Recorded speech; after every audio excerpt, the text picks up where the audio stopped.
I imagine the one thing for you is the same as it is for me, which you literally have to get over the fact that she's a 13-year-old 13-year-old girl in a woman's being body. Yep. being treated like a 30-year-old, which Yep. if you think about it too much, it all falls apart.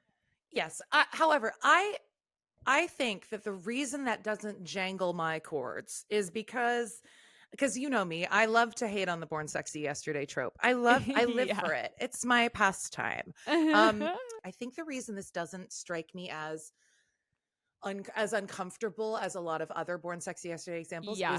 is who this is for. Like it I just hear you. doesn't feel male gazy to me at all. Mhm. It very much feels like it's for women and girls, women's inner children, girls exploring sort of fantasy in their head, Mm. um, and the sort of existential crisis that binds us all together. Jennifer Garner does a really great job of solidifying that for me in terms of like Yes, she's so lovely. how much genuine innocence she brings to this, not fetishized innocence, Yeah. Yeah. makes it really feel like it's like there are no boys even in the room. Yeah, I hear you. I felt the same. I mean, what I really appreciated is that they didn't go any of the gross directions that they could have gone. Mhm. Anytime she's in like a sexy situation, she really does just like run away. We can play Yeah. Parcheesi. Yeah.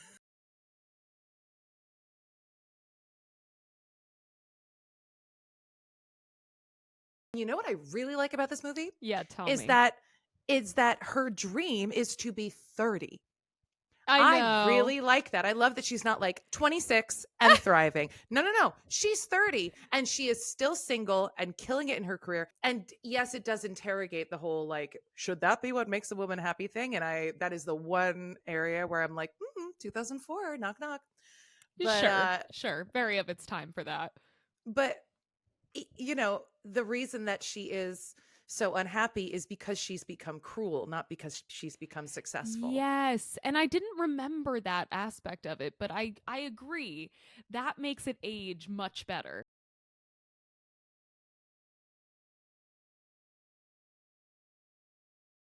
Mhm. Everybody buckle your seatbelts. This gave me a similar feeling to It's a Wonderful Life. Well, there's a lot of crossover when you think Because, about it. hear me out. I think there is a lost art in the stories that make you remember that life doesn't have to look perfect, over the top. You don't have to be a millionaire to find joy in like your life as you age. Mhm. It's not something that I hear a lot. It's not something that's valued right now. I feel in a lot of ways we're a very consumerism focused society, Mhm. a very like step on somebody to get to the top society. Rugged individualism. Yeah. Yeah. And I do love that this movie looks at how if you were a kid looking at, being this cutthroat, terrible person to get what you want, and even if you got what you want and you were a bazillionaire living in a New York City apartment that I only dream of, you would not be happy because you'd be miserable to everyone Yeah. around you. You would lose your friends, your family, the people that really love you. And it's a similar feeling that I get when I watch It's a Wonderful Life of like, let me look at my life. I don't know. I felt really grateful. Like I just turned Yeah. 30 and I feel like, isn't it funny that little me would have thought that that would be perfect, but this movie is reminding me that actually I should be grateful for now and like the people that I have and for being a nice person rather than a Mm. cutthroat person. And that's like way too deep for 13 going on 30. I don't think it is though. I don't think it is. But yeah, it did I give me think that you're feeling. totally right. I'd never thought of that, but I absolutely see the crossover. And you know what Mhm. what you're saying has me thinking about is you're right. That is kind of a lost art. And it is very imperative kind of like artistic intervention for people at Yeah. that age because it's Yes. when life gets really hard, really complicated. We literally cannot self-regulate yet, brain development wise. Mhm. And you know what it's got me thinking is like we need a 13 going on 30 right now for boys. We need I one know. that teaches boys that like boys that are coming of age in this very difficult world that sets Yes, them it's a up to challenge. become cruel. Be like media is actively going after boys in order to capitalize on Yeah. their cruel impulses that we all have, particularly in adolescence.